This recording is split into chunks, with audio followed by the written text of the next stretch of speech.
Eu agora ia chamar para a mesa a senhora Comissária Elisa Ferreira, faz favor, e não é uma surpresa, mas faz parte da organização que nós assumimos. Convidamos o Dr. José Apolinário, Presidente da CCDR, para colocar algumas questões.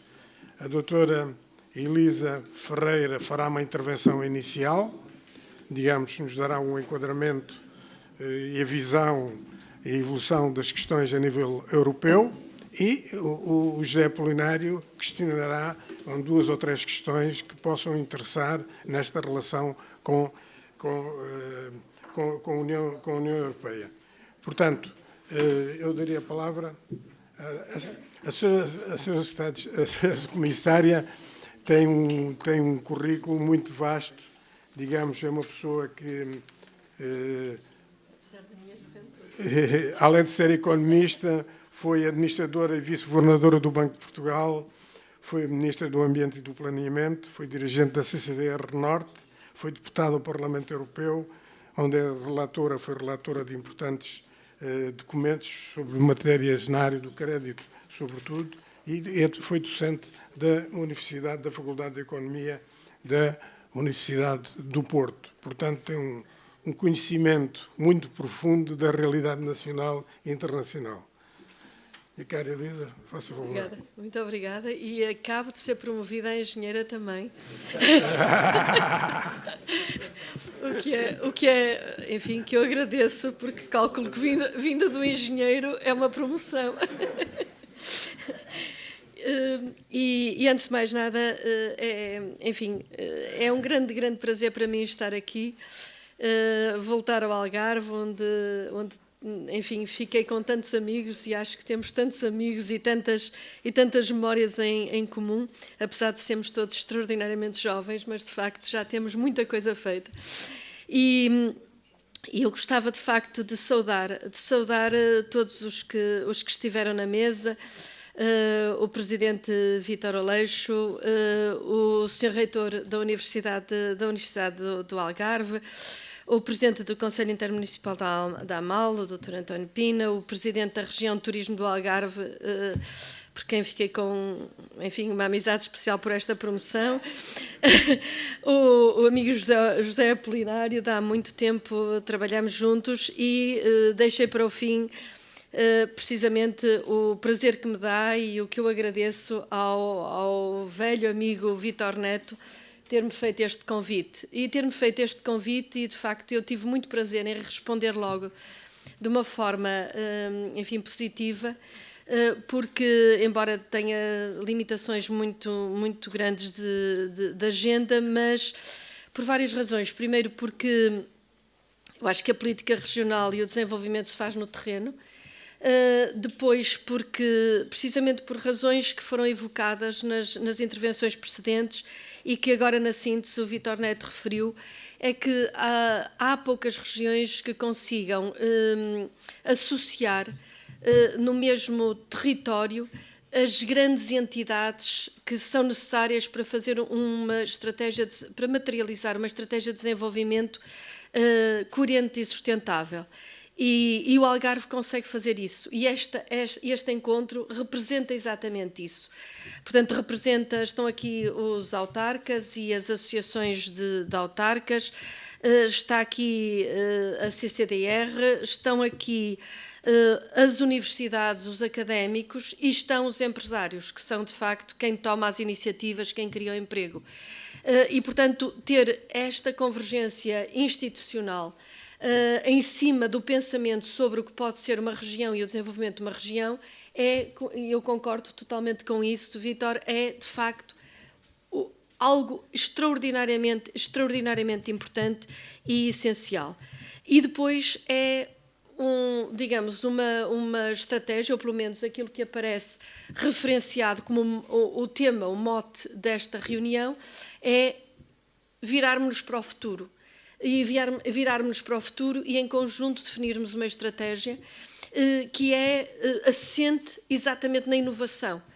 E eu acho que esta mensagem é uma mensagem central, e por isso não é só por amizade, é também por interesse, porque a mim interessa-me muito, e a nós todos, penso eu, ter uma Europa forte, e uma Europa forte é uma Europa que tenha as suas regiões fortes, que todas as suas regiões sejam fortes, sejam resistentes, sejam resilientes.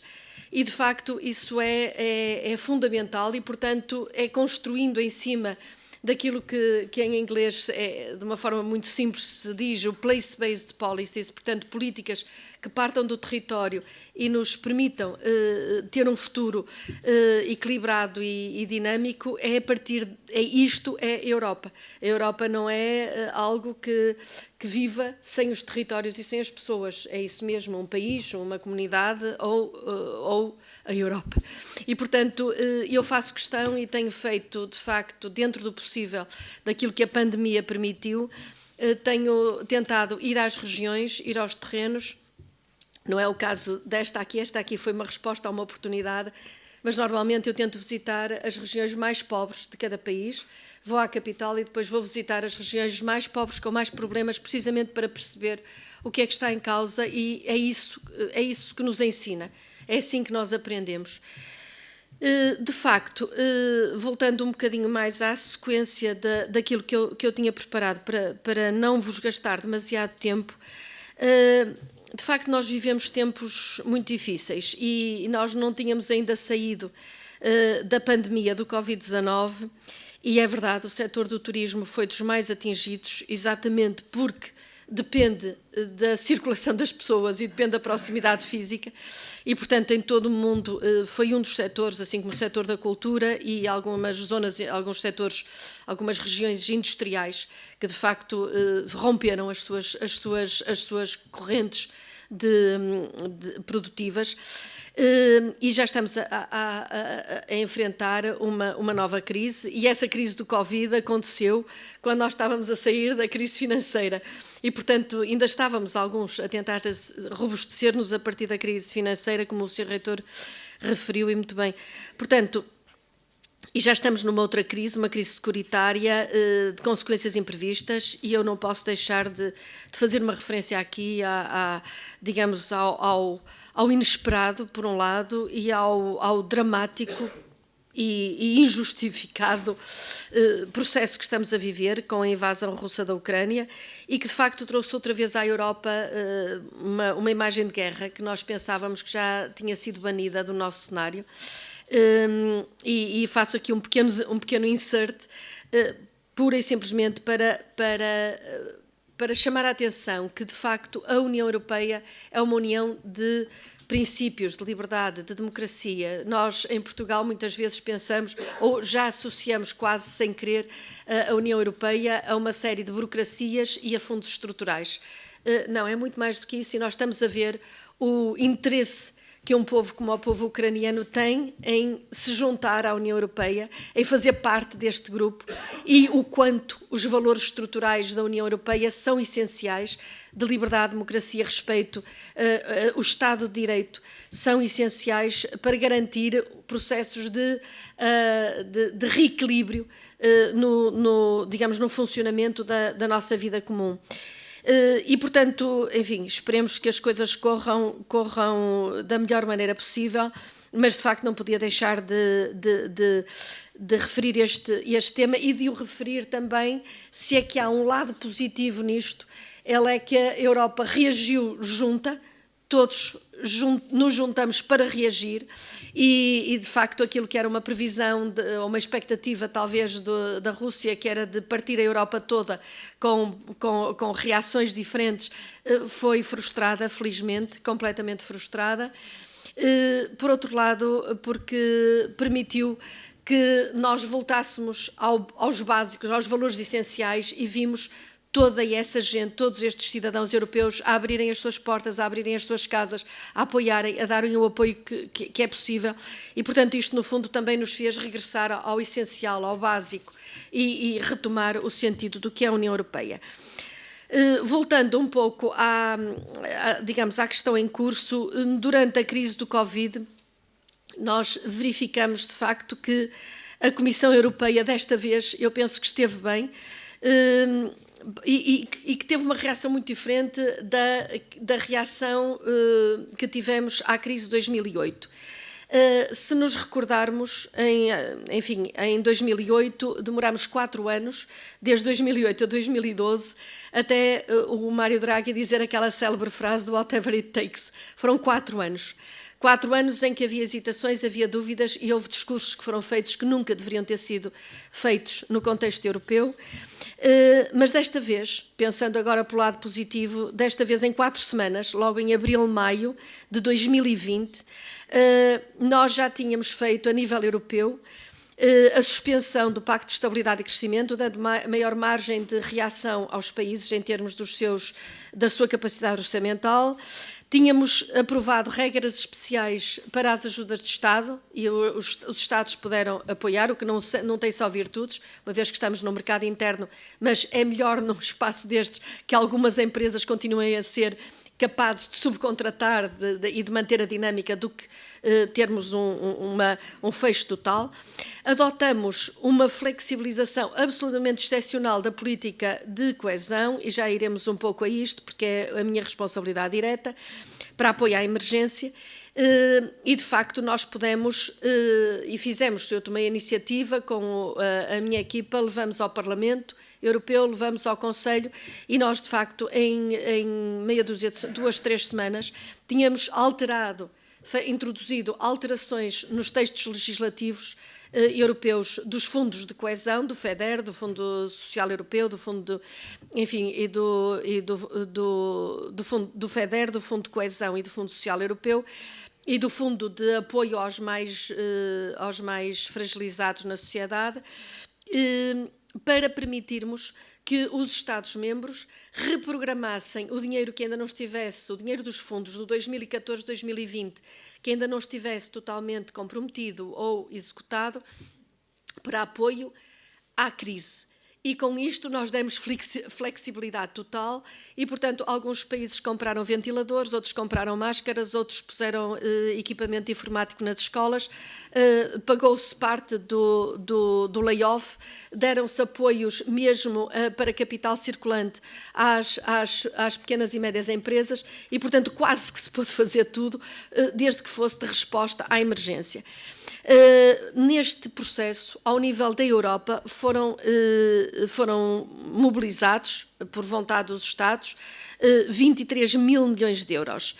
E de facto, foram reprogramados todos estes fundos. Os apoios às empresas foram ainda reforçados depois com um empréstimo, foi o primeiro balão de ensaio, digamos assim, da Comissão Europeia, desta iniciativa de ir aos mercados, pedir dinheiro emprestado para fazer empréstimos ou para fazer apoios a fundo perdido, e fez-se o SURE, portanto, um Support to Mitigate Unemployment Risks in Emergency, é o que querem dizer o SURE, que financiou, ajudou também a financiar os esquemas de layoff em Portugal.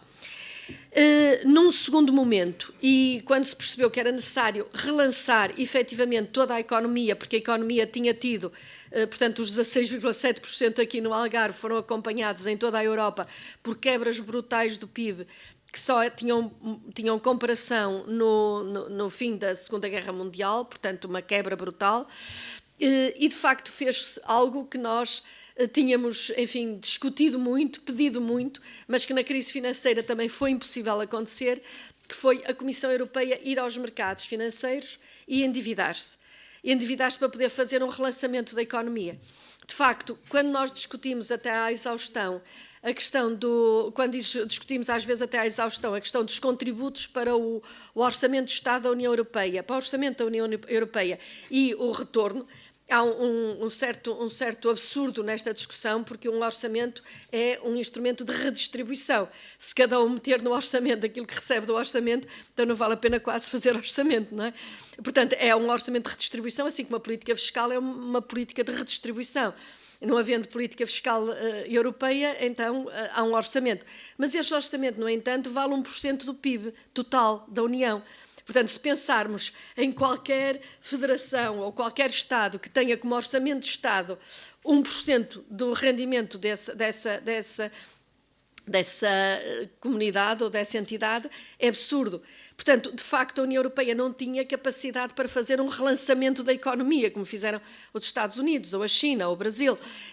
E, portanto, nessa angústia, digamos assim, historicamente deu-se aqui um salto e vamos ao mercado pedir emprestados a muito longo prazo, 800 mil milhões de euros, que, adicionados ao orçamento plurianual da União Europeia para 2021-2027, já dá 2 trillion, em inglês, 2 bilhões em português, e, portanto, estamos a falar de milhões, e, portanto, aí, de facto, já há algum arcabouço.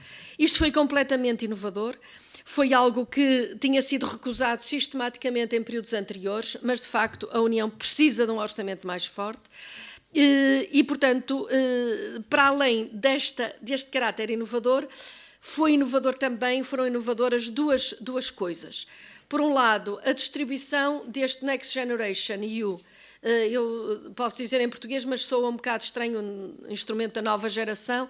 Portanto, este Next Generation, este endividamento, acabou por ter o plano de recuperação e resiliência como a sua peça fundamental na maior parte dos países. Não se esgotou todo aí, mas essa é uma peça fundamental, e a redistribuição foi feita não segundo uma chave tradicional, mas segundo as quebras de PIB que cada país teve durante a pandemia.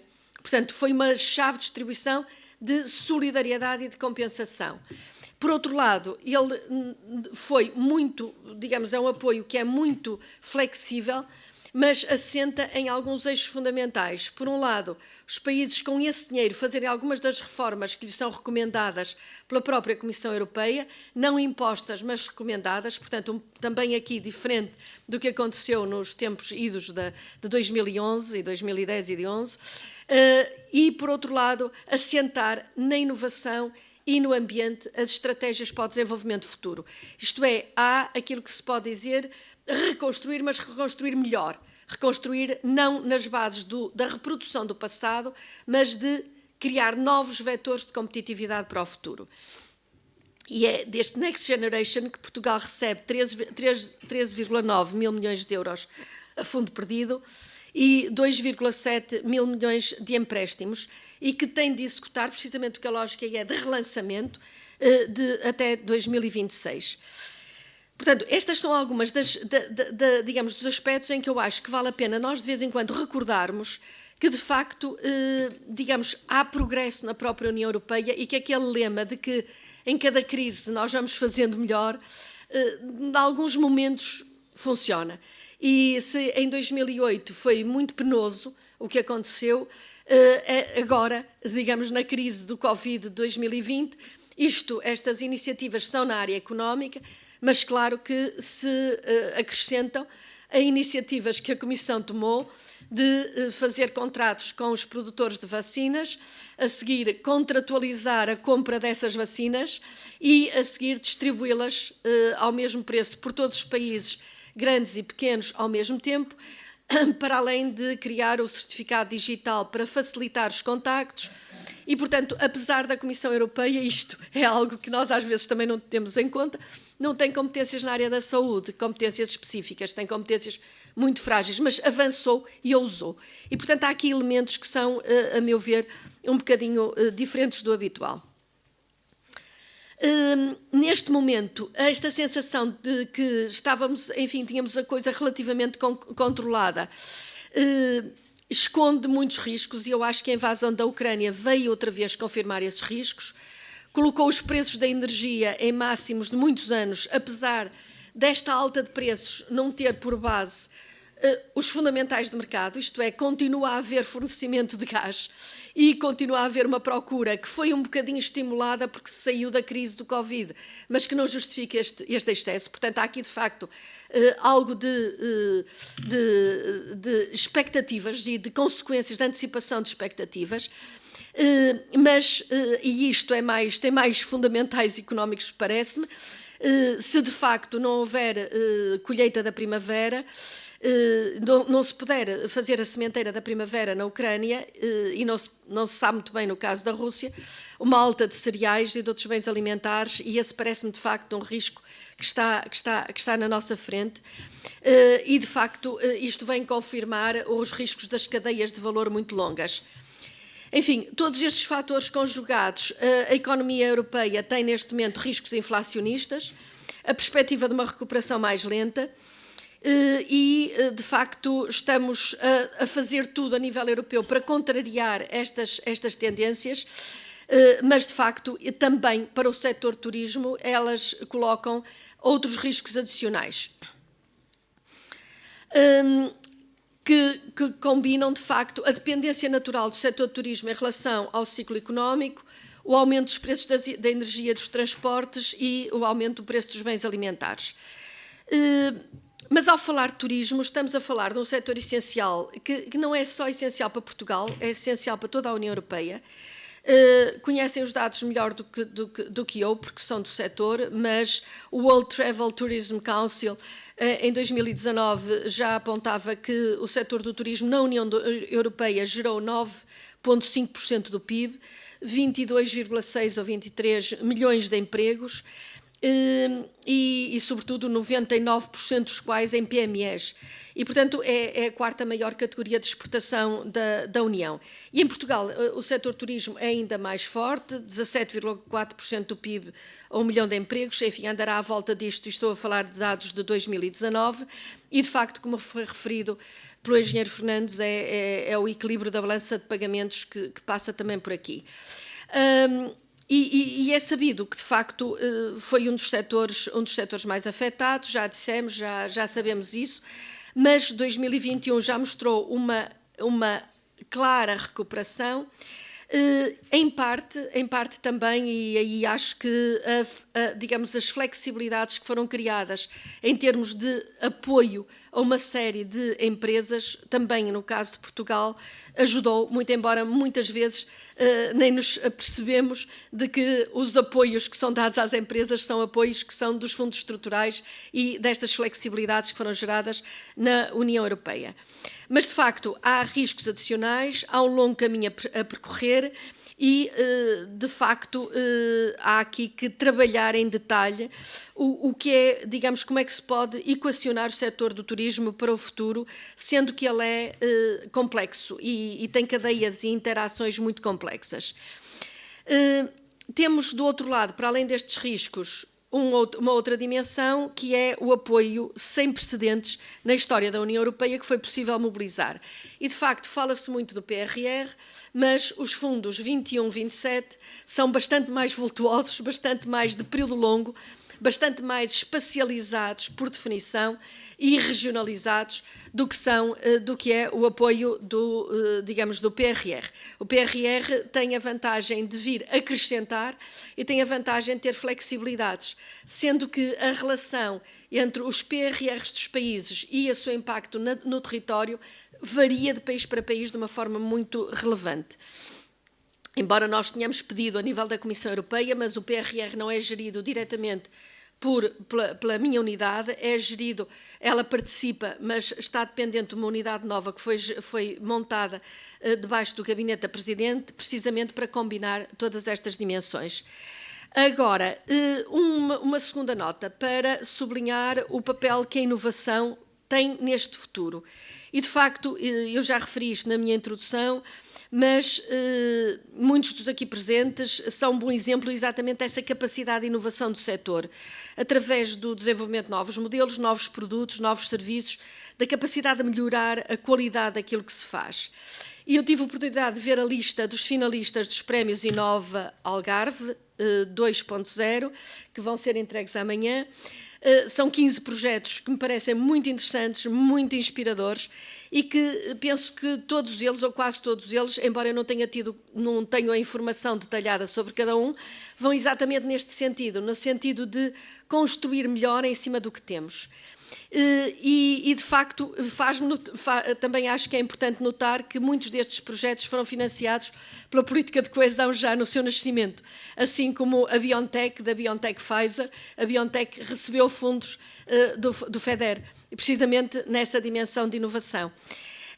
Isto quer dizer que estamos a olhar para o sítio certo, que estamos no bom caminho, e também queria dizer para aqueles e penso que foi o Presidente Amal que fez essa referência, que disseram, é bom que a Comissão Europeia veja que o turismo é importante. De facto, digamos, foi nossa iniciativa, ou minha e da minha equipa, de introduzir o turismo e a cultura, figuram hoje como objetivos específicos e autónomos dentro do Fundo Europeu de Desenvolvimento Regional, dentro do FEDER, precisamente para sublinhar essa importância, sendo que já antes eram financiados, mas eram financiados enquanto contribuintes para o desenvolvimento das regiões, portanto, de uma forma um bocadinho lateral. Neste momento, eles figuram mesmo no texto do regulamento. E, de facto, Portugal e o Algarve têm condições únicas enfim, todos nós sabemos, a nível de paisagem gastronómica, história, montanha, mar. É servido por boas infraestruturas, ótimos aeroportos, tem uma mão de obra cada vez mais qualificada e agora tem de facto responder à realidade da transição verde, da transição digital. A transformação digital pode ajudar a novas formas de gestão, à utilização mais eficiente de recursos, e eu penso que o relatório que a Comissão Europeia publicou mês passado sobre a trajetória ecológica e digital para o turismo, eu não sei exatamente como é que está traduzido em Portugal, mas é Transition Pathway for the Tourism Sector, é o primeiro relatório do género para um ecossistema industrial europeu, que resulta de uma consulta pública, várias reuniões com o setor e que, no fundo, eu acho que é importante inserirmos o que estivermos a fazer aqui nesse contexto de uma reflexão mais alargada.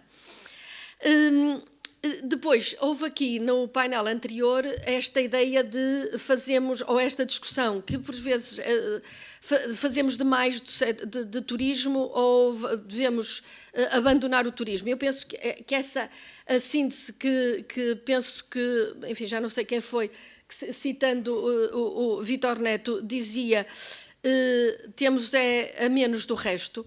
De facto, eu já tive esta discussão em Portugal e acho uma discussão um bocado absurda, desculpem-me com todo o respeito, mas quer dizer, se temos demais num setor. Eu acho que nós não temos demais num setor, já tive esta discussão sobre a têxtil, quando no fim dos anos 80, a têxtil ia para a África e agora íamos fazer satélites. Quer dizer, nós conseguimos nós só conseguimos acrescentar valor naquilo em que sabemos fazer.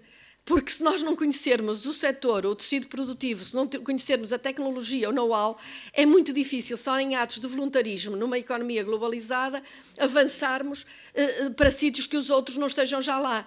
Agora, portanto, qual é o risco que nós temos, sobretudo na utilização dos fundos estruturais? É utilizarmos os fundos como uma espécie de banalidade e utilizarmos os fundos para reproduzir em mancha de óleo o que já fazemos antes. A única coisa que justifica fundos estruturais é avançar para algum risco adicional, porque é inovador, ou porque vai inserir em territórios que antes não estão, que estão ignorados, ou porque tem de ter um desafio qualquer que justifique o investimento. Estarmos a utilizar fundos estruturais para reproduzir em mancha de óleo uma oportunidade, quando os novos enquadramentos que nós vamos ter de enfrentar são brutalmente difíceis, não tenhamos ilusões, falarmos de verde e de ambiente para a frente é falarmos de facto de mudar completamente a maneira como fazemos a gestão da hotelaria, a maneira como nós circulamos, a maneira como nós produzimos os produtos agrícolas, a maneira como nós nos organizamos, nos fazemos transportar e, de facto, o que é que vamos fazer com os fundos para nos prepararmos todos para isso. E tenho, felizmente, contacto com muitas regiões turísticas, já estão a trabalhar seriamente em zero de impacto ambiental, zero de pegada, e promovem isto, como dizia Anders Jordan, promovem isto como um vetor fundamental, enfim, que sensibiliza outro tipo de clientela. Portanto, é isto que nós acho que temos de enfrentar e não podemos desvalorizar o que é que estamos a discutir, o que é que estamos a fazer e de facto, utilizar fundos de uma maneira absolutamente absurda, porque parece que toda a gente que quer fazer uma empresa qualquer, banal, igual à do lado, tem direito a fundos estruturais. Não, acho que não se justifica. E, portanto, eu acho que é preciso haver aqui uma exigência coletiva, não só de grande transparência, e aí nós vamos insistir mais ainda, de grande transparência, de não haver conflitos de interesse e promiscuidade, mas de vermos em que é que estrategicamente, e eu até anotei uma coisa que foi dita, com uma estratégia correta, estrategicamente qual é o caminho. E claro, há de facto aqui portanto, novos produtos, maior valor acrescentado, combinando setores, o mar, o agroalimentar, a saúde, o bem-estar, as novas tecnologias, o que é que a universidade nos pode trazer, os centros tecnológicos, o que é que nos podem trazer, o que é que os novos recursos humanos que saem destes centros de saber, que valor acrescentado trazem à economia e até que ponto é que nós podemos, de facto, gerar cada vez mais setores tão dinâmicos, tão produtivos e tão eficazes como é o setor do turismo, que o complementem, que se articulem com ele e que, de facto, reduzam o lado de hiperdependência, seja do que for. A hiperdependência é sempre negativa. É negativa quando se depende de um setor, é muito negativa quando se depende apenas de um polo desenvolvido, porque, de facto, a multipolaridade aumenta a resistência e a resiliência, se quiserem, e isto é verdade, enfim, em qualquer situação, até nas finanças de cada um, se apostarmos tudo, as poupanças todas no imobiliário, ou se apostamos as poupanças todas no jogo das ações, enfim, o risco aumenta, digamos, de uma forma abissal. E, portanto, o que eu acho que faz falta aqui, ou eu não estou a dizer aqui, o que faz falta à Europa ou às regiões da Europa é uma competência, seriedade, visão, são palavras-chave, a capacidade de trabalhar em rede e de, em conjunto, definirmos, e aqui estamos exatamente num ecossistema ou num cluster que pode fazer isso e tem todas as condições para fazer isso, trabalhar em rede com vista a um futuro mais sólido para todos nós, com salários mais bem pagos e com maior capacidade de resistir às crises que vêm aí. E, portanto, com isto eu termino agradecendo mais uma vez e dizendo-vos que é um prazer e é de facto para mim muito importante estar aqui entre vocês e ouvir as vossas contribuições e só gostava mesmo de agradecer mais uma vez, muito sinceramente, ao Vítor Neto o convite que me fez. Obrigada.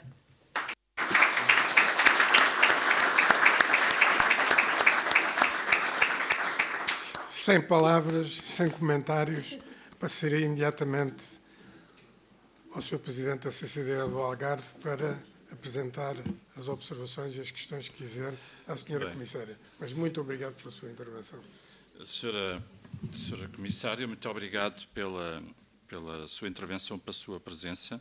Caro Vítor Neto, caro Reitor, Sr. Presidente da Câmara Municipal de Oleiros, Sr. Presidente da AMAL, Sr. Presidente da Entidade de Região de Turismo, todas e todos os convidados nesta iniciativa.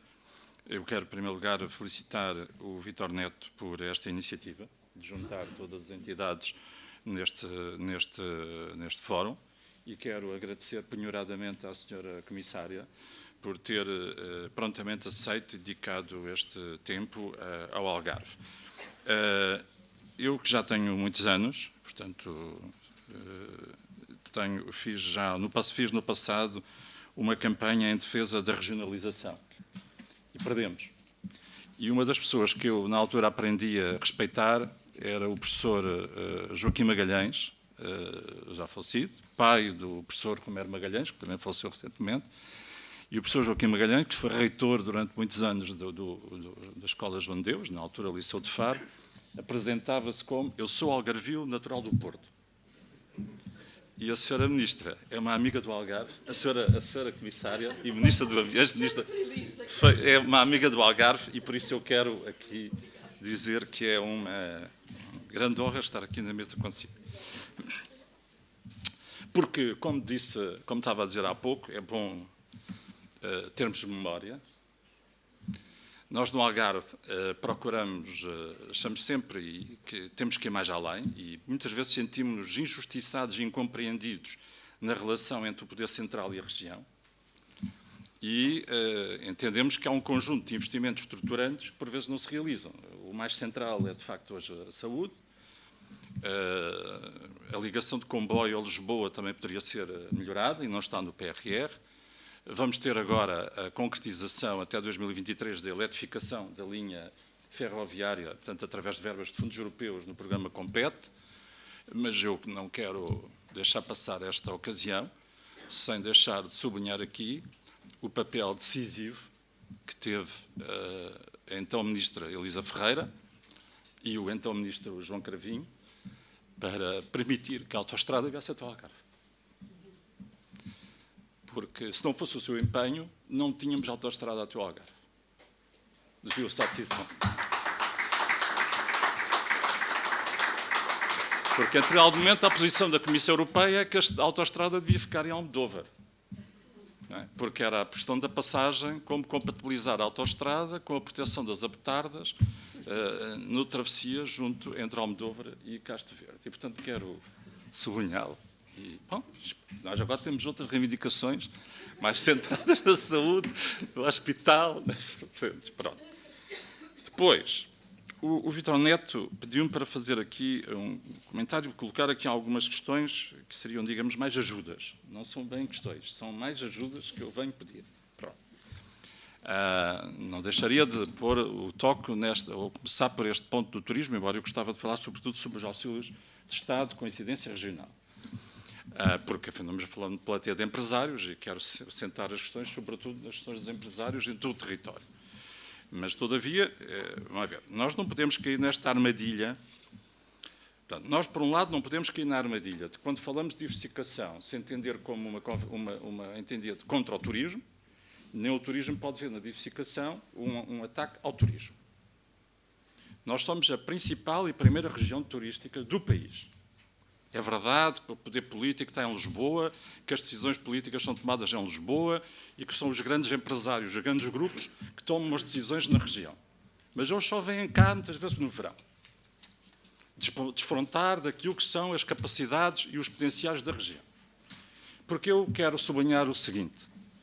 Há uma lista de chefes Michelin. Há 32 chefes Michelin no país. 8 estão no Algarve. 2 deles com 2 estrelas. O TripAdvisor, e eu julgo que o TripAdvisor é um site dos clientes, o TripAdvisor faz, todos os anos, uma recomendação sobre quais são as melhores praias para visitar no mundo. Em Portugal há uma. É a Praia da Falésia, entre Lolé e Albufeira. Nós temos dos melhores campos de golfe. Nós temos dos melhores hotéis. E, portanto, sabemos bem do que é que estamos a falar. Agora, há aqui um ponto que é um ponto essencial. Nós temos um grande desafio que tem a ver com a água. E outro ponto também quero aqui deixar, como a senhora Comissária disse. Para manter as empresas, com fundos europeus, com fundos da Segurança Social, foram transferidos para as empresas quase 400 milhões de euros durante a pandemia. Cerca de 380 milhões de euros. Entre os diferentes projetos do adaptar, das medidas Covid, do layoff, de diferentes medidas. Para suportar as empresas, para que as empresas não morressem. Agora, nós temos um problema-chave, água. A água é o principal desafio que se coloca à região. A gestão sustentável da água. Bem, foi decidido uma medida específica, Plano de Recuperação e Resiliência, na área da água, centrada digamos, numa estrutura em termos de desalinizador à escala regional, em melhorar a gestão inteligente da água por parte dos municípios. Mas esta medida está muito focada apenas em entidades públicas e não nas empresas. E o primeiro apelo que eu gostaria aqui de sublinhar é que nós temos que ser suficientemente criativos para que, no âmbito dos fundos, no âmbito do Objetivo Estratégico 2, da sustentabilidade, as empresas possam ser também beneficiárias, quer em termos da utilização sustentável da água, empresas do turismo, é entendido, quer em termos de economia circular. Esse aspecto é absolutamente crítico. Porque, como dizia a senhora Comissária, nós não podemos utilizar os fundos sob apenas a repetição do mais do mesmo. Eu conheço projetos com apoio de fundos europeus, dentro deste nosso ecossistema, projetos com grande qualidade, que são construídos, mas não acautelam, por exemplo, que os espaços verdes tenham uma utilização de águas residuais. Projetos de turismo. E, portanto, nós precisamos absolutamente de garantir que os fundos europeus contribuam para este desafio que é a nossa era, que os geólogos chamam era do antropoceno. A segunda nota e o segundo apelo que gostava de fazer tem a ver com o mapa dos auxílios de Estado de incidência regional. Porque somos uma região de transição, o mapa dos auxílios, que era no passado 15% da população, passou para 2%, enfim, e nós disputámos estes 2% com Lisboa e Val do Tejo.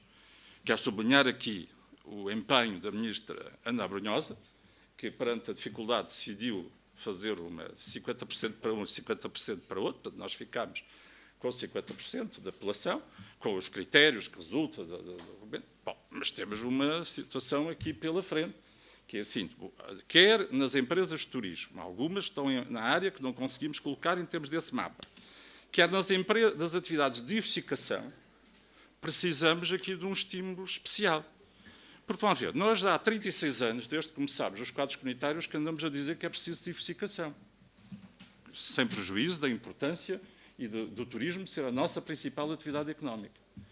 Mas o que acontece também, nomeadamente do lado da banca, é que ou há a canalização de fundos é sobretudo centrada no turismo, no imobiliário e não em outras atividades. Portanto, este equilíbrio que já era pedido antes da pandemia, ou este equilíbrio que fala o Vítor Neto, que não há turismo a mais, há outras atividades a menos, carece aqui de um especial cuidado em relação à medida dos auxílios de Estado de incidência regional, e era esse apelo que eu queria aqui deixar.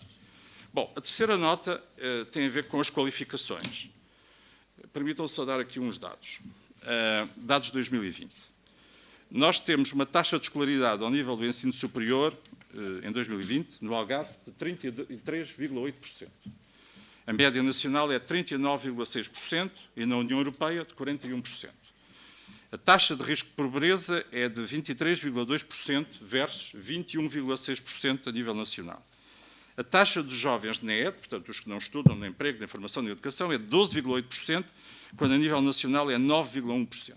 Ora bem, nós precisamos fazer aqui um esforço adicional para diversificar a oferta de qualificação inicial e de nível superior, e isto tem que nascer de baixo para cima e não apenas de cima para baixo, mobilizar verbas para infraestruturas de formação do ensino superior, porque precisamos alargar a base regional, não podemos deixar apenas aqui neste eixo Faro, Lolé e Olhão, mas precisamos também alargar esta base, continuar a reforçar os apoios para as empresas contratarem trabalhadores qualificados e investimentos em ID. O nosso investimento em ID na região é baixo, 0,49% do PIB gerado na região, dados de 2020, e é o valor mais alto da década, porque era 0,41 em 2011, passou por 0,42 em 2012, baixou até 2002, era 0,49 em 2019, é 0,49 em 2020. Nós precisamos absolutamente fazer esse investimento, porque isso é crucial para aumentar a competitividade do território, repito, centrado e tendo, digamos, como principal atividade do turismo, mas precisamos ter mais conhecimento, mais formação superior, mais concentração de fundos nesta matéria. Finalmente, queremos pedir também o seu carinho e apoio para levar a conectividade digital de uma forma solidária. O Governo propôs-nos que, no ponto de vista dos POs regionais, se pudesse fazer a articulação entre os concursos 5G e a conectividade digital, para podermos levar também a conectividade digital ao interior. Nós queremos, no âmbito regional, garantir essa melhor conectividade digital em relação ao Barrocal e à Serra, porque verdadeiramente a nossa ambição, em conjunto com os municípios, é poder ter aqui uma cobertura regional em termos de conectividade digital. É dinamizar uma rede de aldeias inteligentes no interior do Algarve. E, portanto, é também para esse desafio que queria deixar. Finalmente, acompanho e saúde todo o empenho da Sra. Comissária para, com a sua pasta, procurar fazer das políticas de coesão e das políticas regionais um instrumento por uma Europa mais competitiva e mais coesa. Porque, como disse no Fórum da Coesão, nós não podemos cair aqui em armadilhas. E, por outro lado, temos que ser solidários. Muitas vezes dizia-se que ninguém dava a cara ou ninguém morreria por estar na União Europeia. Os ucranianos estão a demonstrar que morrem por ser membros da União Europeia. E esse também é um agradecimento que eu dizer à sua comissária e à Comissão. Muito obrigado. Obrigado.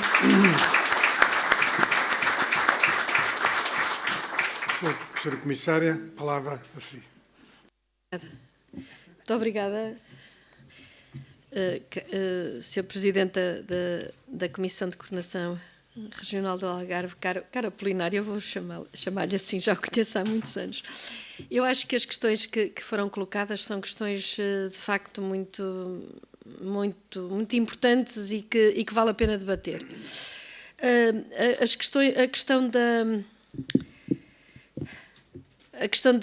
das infraestruturas, no fundo, que foram a primeira questão.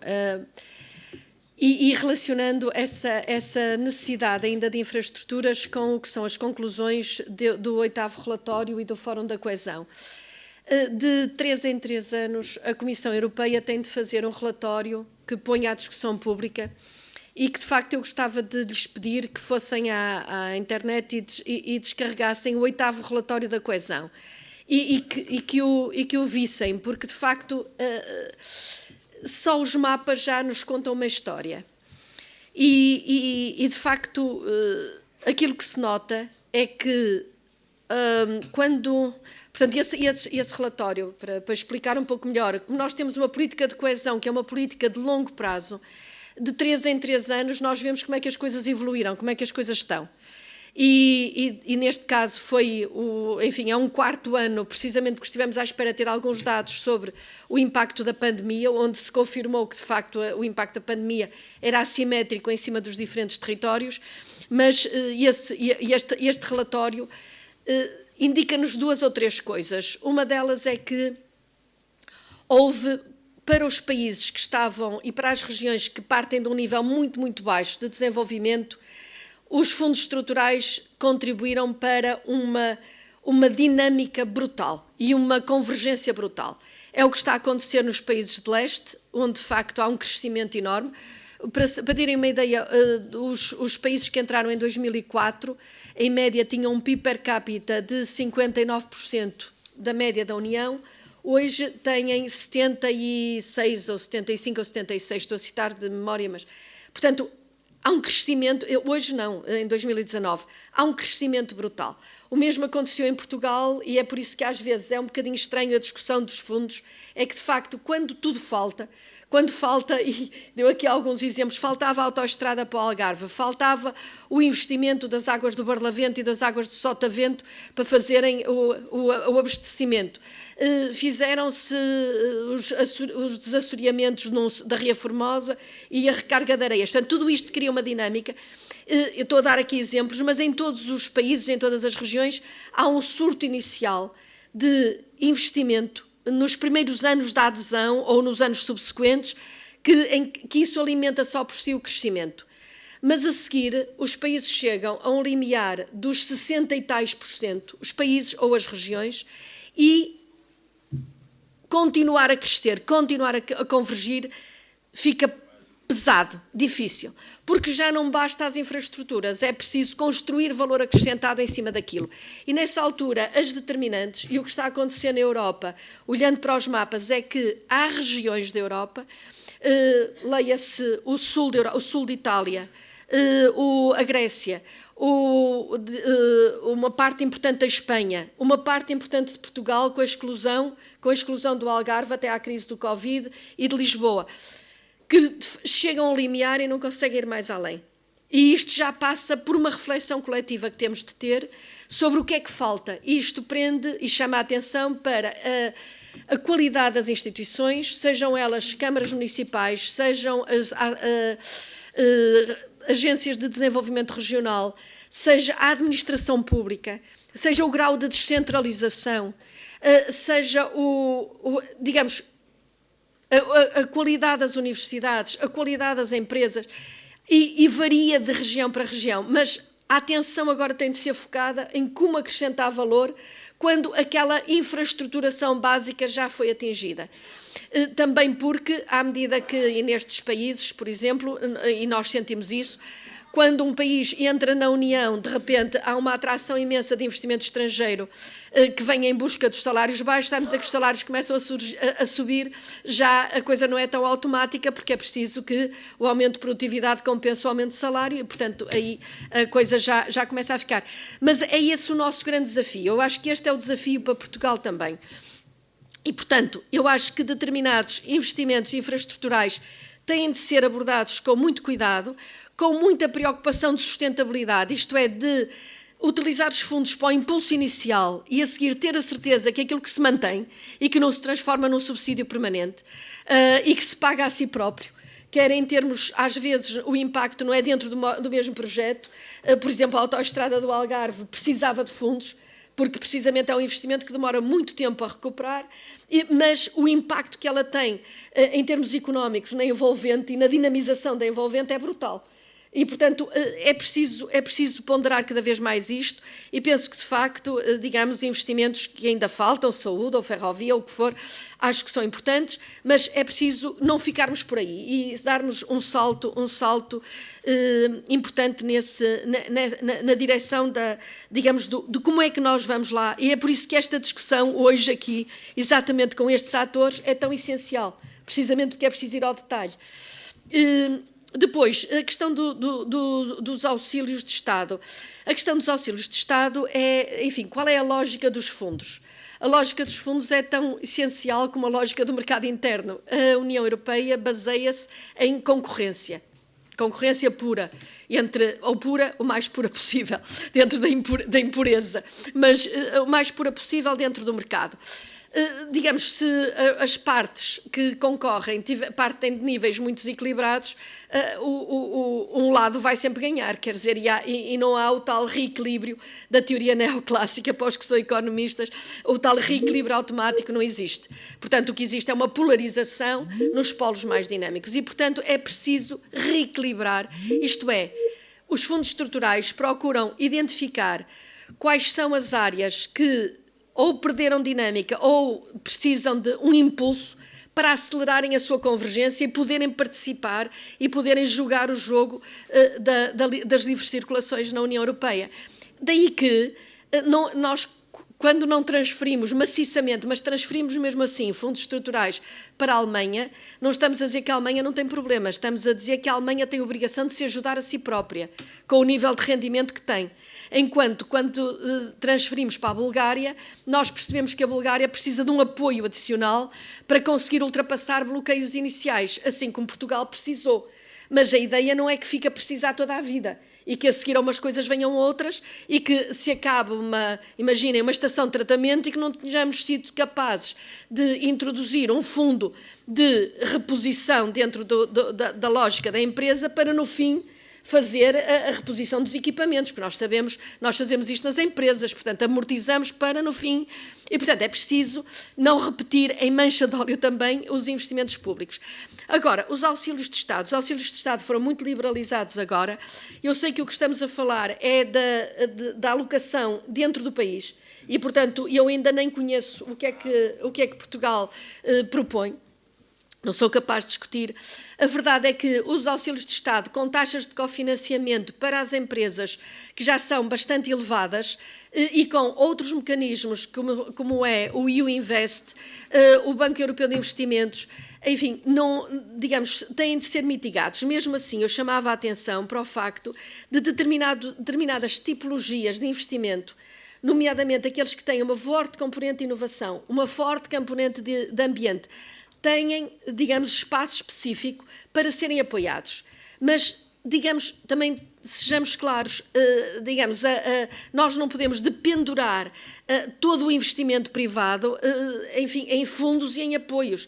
Quando nós temos grande parte do país coberto por 85% de taxa máxima de cofinanciamento, a partir de determinada altura é preciso também, digamos, que haja um interesse do privado e que a própria banca, digamos, desenvolva o know-how para uma efetiva avaliação de risco.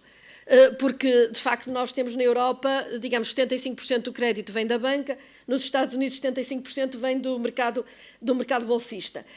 Mas, de facto, a banca, para ter este peso, também tem de se especializar um pouco mais numa efetiva avaliação de crédito, que eu sei que existe para as grandes empresas, mas para as pequenas e médias empresas nós reconhecemos que quer a Bolsa de Valores, onde há um peso excessivo para se apresentarem em Bolsa, e ao mesmo tempo a banca, há aqui um vazio, e daí que seja muito mais, digamos, apoiado pelos fundos europeus, os apoios às PMEs e não os apoios às grandes empresas, aos grandes grupos. Mesmo assim, há exceções. E depois, há todo um trabalho que há aqui, que eu acho que é muito importante, tentando ir um bocadinho mais ao concreto. Falou-se da água. Eu penso que, de facto, há aqui elementos de coerência nas políticas numa zona de escassez, como é o caso do Algarve. Claro que nós podemos e temos de repensar o que é que se pode fazer em termos da gestão das albufeiras, enfim, de Odeleite ou Funcho, ou, enfim, há tudo isso para se pensar. Mas também acho, e o Apolinário disse-me algo que me parece evidente e que deve ficar agora no programa operacional, portanto, estes aproveitamentos, digamos, naturalmente os sistemas de hotelaria, mas também das câmaras municipais, etc. Num regime de escassez não faz sentido que as águas residuais tratadas vão para o mar. Portanto, de facto, elas têm de ser reutilizadas e podem ser reutilizadas se não têm condições com tratamento, eu agora já não sei se é secundário ou terciário, mas quer dizer, se houver um tratamento bastante qualificado, também não é preciso verificar, e as universidades estão aí para isso, se podem ser utilizadas para outro tipo de regas, mas para produções arbóreas, ou para jardinagem, ou para campos de golfe, etc. E já há casos muito interessantes aqui, também no Algarve, e portanto há todo um know-how que se pode fazer sobre isso. Mas também eu acho que é importante pensar muito o setor agrícola, porque de facto quando há abundância de água, enfim, há uma tendência para fazer culturas juntando o calor com uma cultura muito consumidora de água, enfim, atingem-se níveis de produtividade e de rentabilidade altíssimos, mas que são, digamos, um dano para a comunidade. E portanto, eu penso que, digamos, é preciso uma gestão equilibrada e racional, limitando alguns dos usos, de maneira a que, de facto, digamos, o desperdício não exista. Da mesma maneira, os fundos estruturais apoiam especificamente a poupança energética, e que eu acho que é algo que nos climas mais moderados ou quentes às vezes se desvaloriza. Mas quando nós vamos ver a fileira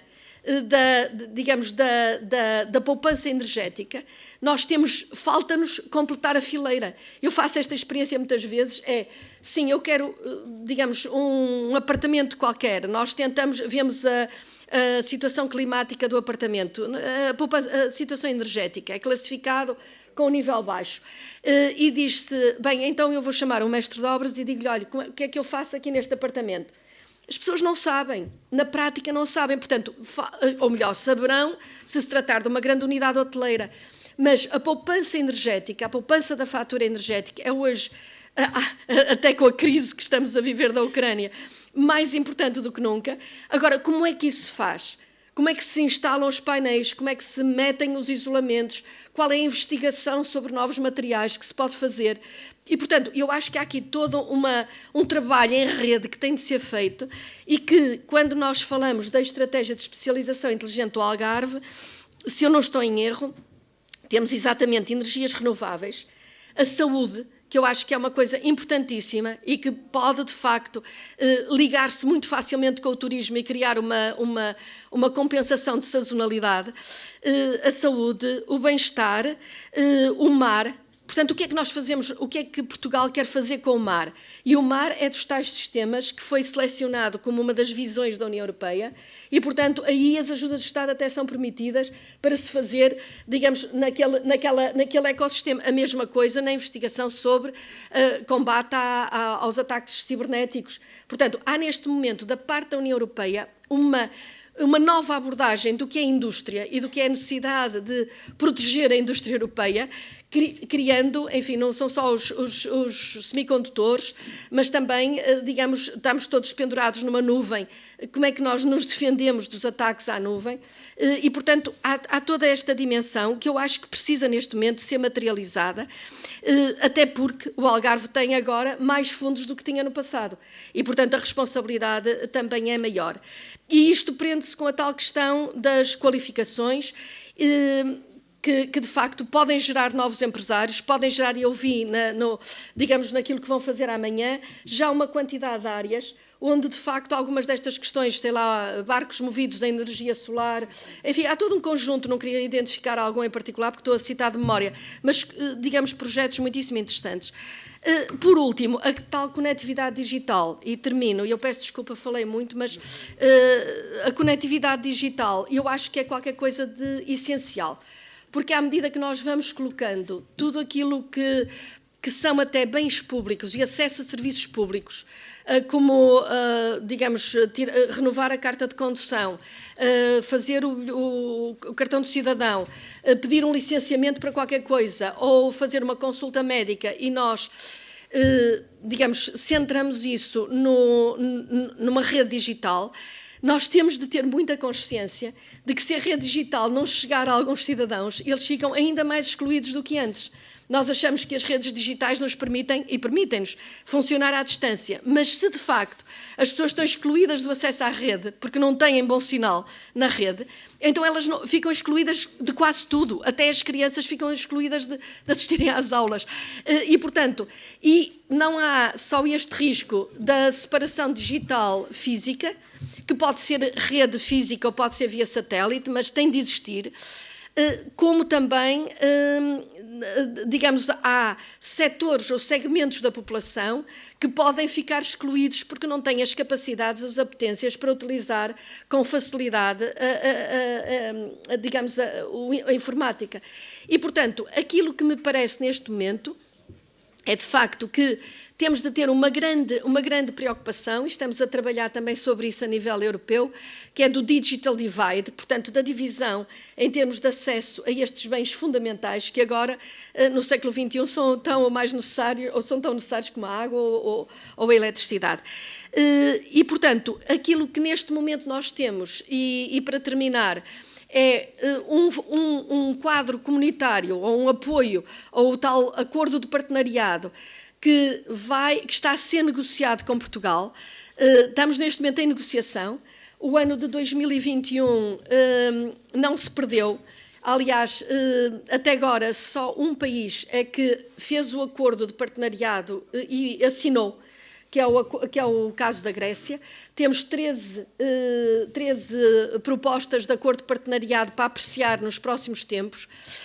Algumas estão mais avançadas, outras estão mais atrasadas. O ano 2021 não se perdeu porque foi repartido nos 4 anos seguintes, mas o ano 2022 não tem essa possibilidade legal de ser repartido. Portanto, é muito importante vermos o que é que Portugal, de facto, quer fazer com os fundos estruturais de 2021 a 2027, o que é que o Algarve quer fazer, porque tem o seu próprio programa operacional para apresentar, e, portanto, isto é um momento de negociação. E essas negociações, de acordo com o quadro, têm de ser discutidas, têm de ser partilhadas, precisamente porque estamos a terminar o nosso futuro coletivo daqui a 10 anos. E, portanto, é qualquer coisa de de grande responsabilidade. Acresce ainda que é muito importante que o PRR e o quadro 21-27 não sejam incoerentes entre si. O PRR digamos, tem outras flexibilidades e tem a possibilidade de financiar reformas, mas é importante que nós estejamos a fazer com uma mão e a desfazer com uma Penélope, para fazer a colcha que faz de dia e desfaz de noite. Quer dizer, não pode ser, porque senão perdemos, é uma má eficiência na gestão dos meios que temos. E, portanto, eu peço desculpa, falei um bocadinho demais talvez, mas foi uma oportunidade de partilhar, e em português é outra coisa. Obrigada.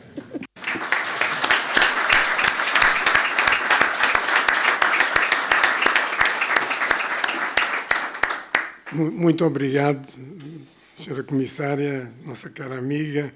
Não há palavras para, digamos, sublinhar a importância daquilo que foi dito. Assinalou uma série de questões que nos farão refletir e corrigir algumas ideias que possamos ter e dar-nos força para o nosso empenhamento para continuarmos a lutar. E eu agradeço imenso a sua disponibilidade para ter cá vindo e já agora faço-lhe um novo desafio. E trato por tu, faço-te um novo desafio. É numa nova oportunidade voltares ao Algarve e continuares a reforçar a relação com a nossa região. Muito obrigado. Com todo o gosto. Muito obrigada.